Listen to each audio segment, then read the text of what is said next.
Well, horror fucks, I finally caved and watched Trap. I needed a movie while I was crocheting during my lunch break that I didn't have to pay all the attention to, so I went ahead and landed on this one. A lot of you guys came on here and were shitting all over this movie. Plus, I'm really not an M. Night fan to begin with, so my expectations were pretty low. I feel like M. Night has good concepts, but the execution is just not there for me. The movies of his that I tend to enjoy are the ones that he's not directing, like Devil. I love The Visit, but as a whole, not a huge fan of his. Avatar: The Last Airbender is the only movie to this date that I've ever walked out of. But Trap definitely falls in that category of I think the ideas were there, but the execution was terrible. Without ruining too much, this movie is about a father that takes his young daughter to a pop show, but he soon realizes that things are kind of sketchy up in here. There's a lot more security, there's cops, people just seem to be pretty on edge and on high alert. And he finds out that they are trying to use this concert as a means to trap this serial killer that hasn't been caught yet.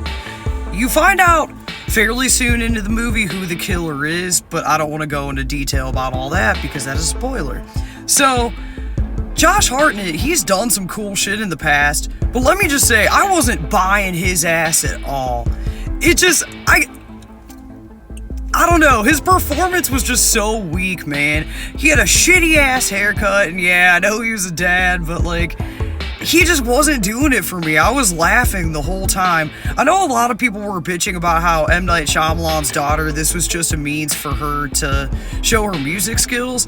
And yeah, he admitted that. But I will say I wasn't mad at her music. I like pop music. It was pretty cool. It was catchy. It wasn't Sky Riley catchy, but I wasn't mad at that. The other thing too that infuriated me about this movie, worst fucking police work, SWAT teams. Oh my god, I'm like, you have so much organization here and so many plans in place, but you're just like, oops, Barney fucking Fife, fucking SWAT teams. Oh my god.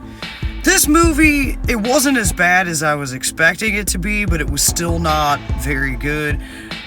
You guys came on here and gave it a lot of shitty reviews, but then on Rotten Tomatoes, it's like 50-something% critics, 60-something% audience, and I think Letterboxd it sat at like a 3. I thought that was generous. I think I gave it a 2.5 stars. So not the worst from M. Night, but certainly not anywhere near the top either.